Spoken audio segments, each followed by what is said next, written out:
In this video, I will teach you how to differentiate between the two types of rearrangement, hydride shift and methyl shift in organic reactions. So there are sometimes you can see some rearrangement in the organic reaction, and these include the hydride shift and the methyl shift. So hydride shift is when hydrogen is shifted to adjacent carbon to give a more stable carbocation. And you should know that tertiary carbocations are more stable than the secondary one, which are more stable than the primary one.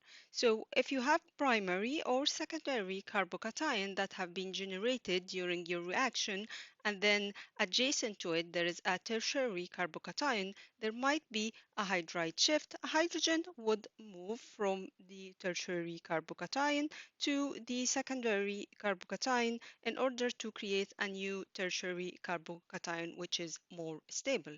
What about the methyl shift? Methyl shift is when a methyl group is shifted to an adjacent carbon to give a more stable carbocation.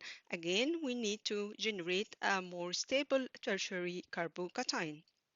So normally if you have a primary or secondary carbocation adjacent to a quaternary carbocation, like in this case the methyl or the methyl group will be shifted into the secondary carbocation here to generate a more stable tertiary carbocation. So let's have some examples. We can see the hydride shift in SN1 reactions, and the reaction will start by the generation of the carbocation. So if we have a secondary alkyl halide like this one, where the first step in the SN1 reaction is the departure of the bromide group, the leaving group, that will generate a secondary carbocation here. But next to it, you can see there is a tertiary carbocation. So the next step will be the hydride shift to give the more stable tertiary carbocation. So the hydrogen, along with its electron, will move toward the carbon with the positive charge or the carbocation to generate a more stable tertiary carbocation.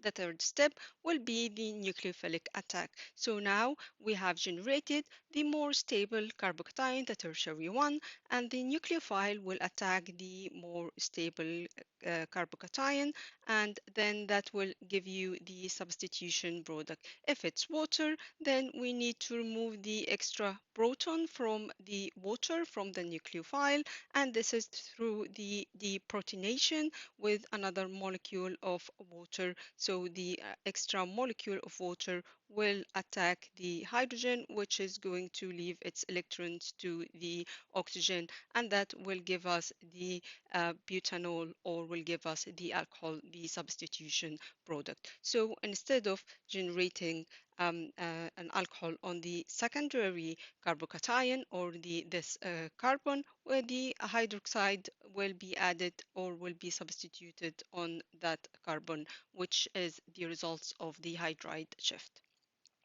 We can also see methyl shift in SN1 reactions. So the SN1 reaction will start with the same step. First step is the carbocation formation. So carbocation formation, the leaving group will first leave to generate the secondary carbocation.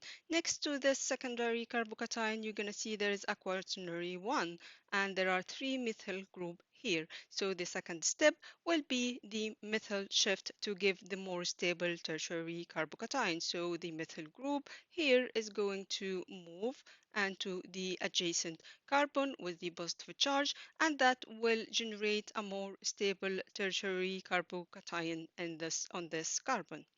Now the final step will be the nucleophilic attack again in the same way. So if this is water, then the water molecule will attack the more stable tertiary carbocation.